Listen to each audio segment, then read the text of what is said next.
So Wales have taken out their two-match series with Argentina with an impressive 30-12 win overnight. Well, at least it was the afternoon in Argentina.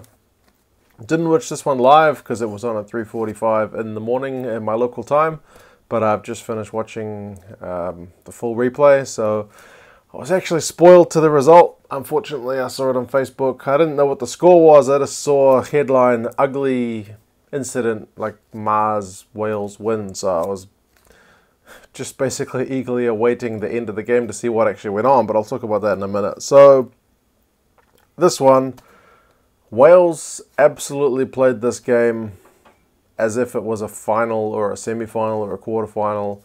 It was a must-win game. None of this, we're kicking for the corner stuff for the most part. It was take the three, take the three, take the three, and then be clinical when you've got the opportunity with the ball. The Pumas had pretty big early D. Wales almost got over with a maul. It seemed to actually go over the line, but they couldn't get it down. They got pushed backwards. And then there was a big hit on Reece Patchell. I thought, okay, maybe the Pumas are fired up for this one. It's going to be a bit of a contest. But then it was just penalty, 6-0. And then Adams, man, what a try. That was a bit of magic. Oh, I should say Adams and Amos got the 2 tries for Wales, Delguy and Montoya for Argentina. So 4 tries all in all, but 6 penalties for Wales.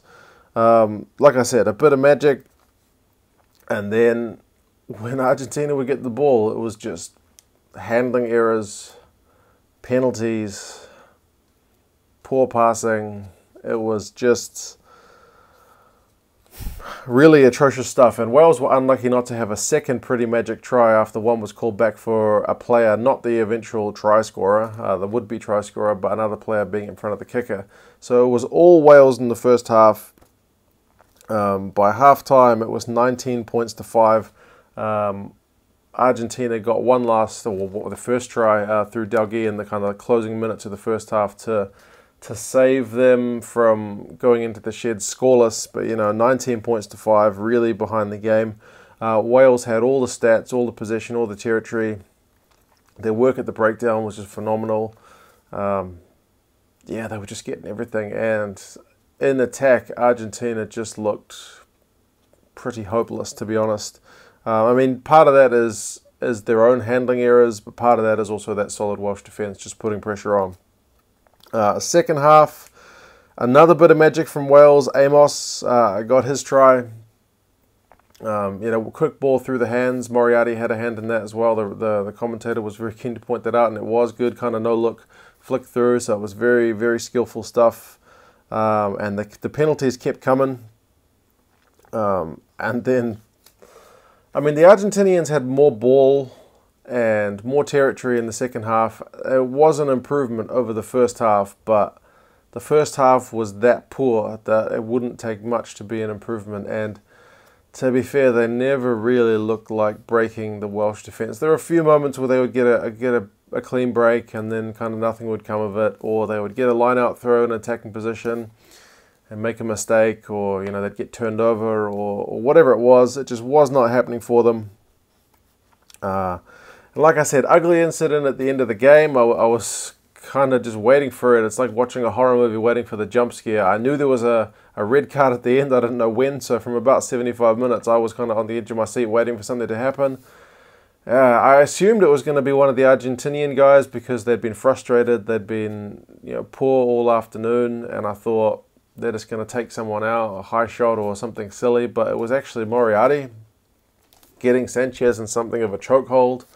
I think normally it's a yellow card, but the fact that he did it for as long as he did, and the fact that the assistant referee had told him a couple of times to get off him, just kind of left the referee with no choice. So good to see them kind of shake hands and have a quick word at the end of the game. So Sanchez and Moriarty look to have kind of chilled out a bit, and if nothing else, I'm sure Moriarty will learn something from that, in the heat of the moment, just chill, because you're not doing your team any favours by getting a red card. I mean, it didn't really matter because it was in the 82nd minute, but I think it's, if nothing else, if he takes a lesson from it going forward, if that can stop him from getting carded in a more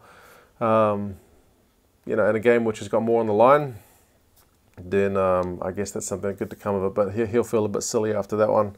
I mean, you never know what was said, but still a bit silly. Yeah, so basically Argentina, poor hands, too many penalties. It's such a contrast to the Jaguares, which is the same team. They play slick in Super Rugby, and I know it's not test level rugby, but honestly, it's such a night and day difference. It's hard to believe it's the same group of guys just wearing a different uniform. So, news also after the game that the coach, Daniel Hard, the Argentinian boss, is resigning, basically stepping down after the Scotland game next week. And based on his record, which is really poor, I think 3 wins over however many games, 20, and only over kind of teams like Italy, Georgia, like that. Yeah, it's just poor. So they need to turn it around before the Rugby World Cup, and I guess doesn't leave them a whole lot of time to find a replacement. But I guess better now than after the Rugby Championship. The obvious choice would be Mario Ledesma, who coaches the Jaguares, because he's coaching the same players. He'd be able to keep them on the same page. It just, I don't see who else would be able to do the job. I mean, it's doubling up for him, so 2 coaching roles, but like I said, same players. It would seem to be a natural fit, but I guess we'll watch that one with interest. He's turned the Jaguares around pretty well. They had a poor start to the season, and have had 2 poor seasons in Super Rugby prior to this year, but they finally seem to have turned the corner. So if he does get the job, we'll see how he goes. But yeah, Argentina have not been playing well. On the flip side, Wales, like I said, they played it like a proper test. I should say that that try that Montoya got was like after the red card. So again, that was a bit of a face saver. Otherwise, Wales had this 30 points to 5 in Argentina. So they played it like a proper test. They turned the screws on Argentina. Their defense manned up, and they got turnovers like nobody's business. It was just another immense performance. Like, what a perfect tour without your main stars. How many guys have they got that play in the back row that could just step up? I mean, if you had, based on this performance, Reece Patchell kicking most of his kicks, if he has to step up in a World Cup situation, if there's no bigger or whatever the situation is, I mean, it's nights like this that's kind of putting that experience in the bank for World Cup time. And Warren Gatland's the only coach who's kind of come out and said that's basically what he's doing. It's not his strongest team, but he's building. So, yeah, credit to him. He's building and he's winning, so he's getting the best of both worlds. Solid defense. Tackling rate was at 90%. Although Argentina had the better of the possession and territory in the second half, still. Turnovers conceded, which includes like handling errors and breakdown turnovers, 23 by Argentina to 9 by Wales. 23 turnovers conceded. That's how poor they were and just how good Wales were in this game. So, yeah, we'll see how the Pumas go next week against Scotland. For Wales, all you can say is World Cup time, I wouldn't want to be coming up against Wales in the first instance if I could avoid it, because they're looking sharp and they've got a fair bit of depth. So yeah, we'll see what happens. What did you guys think of this game? Red card obviously kind of a talking point at the end, but for the most part the game was, the lead never changed, so the game was pretty much done and dusted pretty early on. Argentina poor. Who do you think will be the new coach? Like I said, Ledesma seems to be the obvious candidate, but yeah, like I said, let me know your thoughts, and I'll talk to you again soon. See you later.